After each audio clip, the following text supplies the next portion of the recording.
ये एक बहुत कॉमन क्वेश्चन है जो पेशेंट्स मुझसे पूछते हैं कि डॉक्टर आईवीएफ में क्या हमेशा ट्विन्स ही होते हैं, क्या हमेशा जुड़वा बच्चे ही कंसीव होते हैं? या फिर कुछ पेशेंट्स ऐसा भी बोलते हैं कि डॉक्टर आप एक काम कीजिए, हम आईवीएफ करवा रहे हैं तो कुछ ऐसा कीजिए कि ट्विन्स हो जाएं, जुड़वा बच्चे हो जाएं और एक ही बारी में हमारी फैमिली कंप्लीट हो जाए।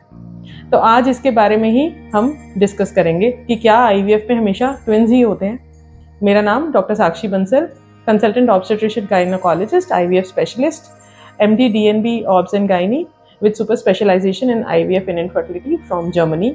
अपने पिछले 15 साल के एक्सपीरियंस में हमने मोर देन 5000 कपल्स को आईवीएफ और आईयूआई के जरिए माँ बाप बनने में हेल्प की है।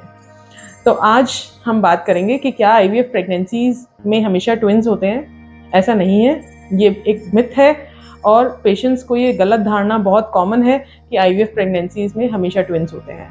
ऐसा इसलिए वो देखते हैं क्योंकि आसपास उन्होंने देखा है कि काफ़ी आईवीएफ प्रेगनेंसीज में जुड़वा बच्चे पैदा हुए हैं। तो ऐसा क्यों होता है कि आईवीएफ प्रेगनेंसीज में जुड़वा बच्चे कॉमन होते हैं?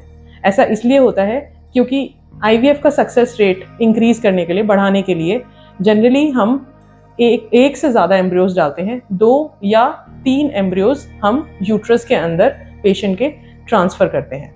तो जब भी हम 2 या 3 एम्ब्रियोज डे 3 स्टेज में पेशेंट के यूट्रस के अंदर ट्रांसफ़र करते हैं तो उसमें ये चांसेस होते हैं कि एक से ज़्यादा एम्ब्रियोज अंदर इम्प्लांट हो जाएं। अब ये बात समझना ज़रूरी है कि ज़रूरी नहीं है कि हम जितने एम्ब्रियोज अंदर ट्रांसफ़र करेंगे उतने ही एम्ब्रियोज इम्प्लांट हो जाएंगे।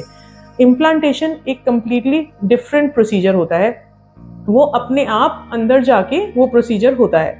तो कई बार हम 2 एम्ब्रियोज डालते हैं तो उसमें से कई बार सिर्फ एक ही एम्ब्रियो अंदर जाके इम्प्लांट होता है, दूसरा एम्ब्रियो इम्प्लांट नहीं होता। तो कई बार पेशेंट्स ये भी पूछते हैं कि डॉक्टर आपने तो 2 एम्ब्रियोज डाले थे, एक एम्ब्रियो प्रेगनेंसी हो गई, दूसरे एम्ब्रियो का क्या हुआ? दूसरा एम्ब्रियो अपने आप ही अंदर डिसॉल्व हो जाता है लाइनिंग में या फिर एक्सपेल हो जाता है। तो एक ही एम्ब्रियो कई बार अंदर इम्प्लांट होता है। तो हम कितने एम्ब्रियोज अंदर ट्रांसफ़र करते हैं वो तो हमारे हाथ में होता है, लेकिन कितने एम्ब्रियोज अंदर जाके इम्प्लांट होंगे वो हमारे हाथ में नहीं होता। तो इसीलिए जब भी हम अगर एक से ज़्यादा एम्ब्रियोज डाल रहे हैं तो सिंगल प्रेगनेंसी भी हो सकती है और ट्विन प्रेगनेंसी भी हो सकती है। वो हमारे हाथ में नहीं है कि क्या होगा। तो इसीलिए आईवीएफ में सिंगल प्रेगनेंसी भी हो सकती है और ट्विन प्रेगनेंसी भी हो सकती है। अगर आप चाहते हैं कि आपको सिंगल ही प्रेगनेंसी हो तो आप डॉक्टर से रिक्वेस्ट कर सकते हैं कि मेरा सिंगल ही एम्ब्रियो ट्रांसफ़र किया जाए, यानी एक ही एम्ब्रियो हम यूट्रस के अंदर ट्रांसफ़र करें। तो ये, लेकिन उसके बाद सिंगल एम्ब्रियो ट्रांसफ़र का सक्सेस रेट थोड़ा कम होता है प्रेगनेंसी का। तो इसीलिए हम जनरली काउंसलिंग इसकी पहले करते हैं कि आप जो है 2 एम्ब्रियोज एटलीस्ट ट्रांसफ़र करवाइए ताकि आपका सक्सेस रेट थोड़ा ज़्यादा हो आईवीएफ में। तो इसीलिए ये बिल्कुल ज़रूरी नहीं है कि आईवीएफ में हमेशा ट्विन्स ही होंगे। आईवीएफ में ट्विन प्रेगनेंसी भी हो सकती है और सिंगल प्रेगनेंसी भी हो सकती है।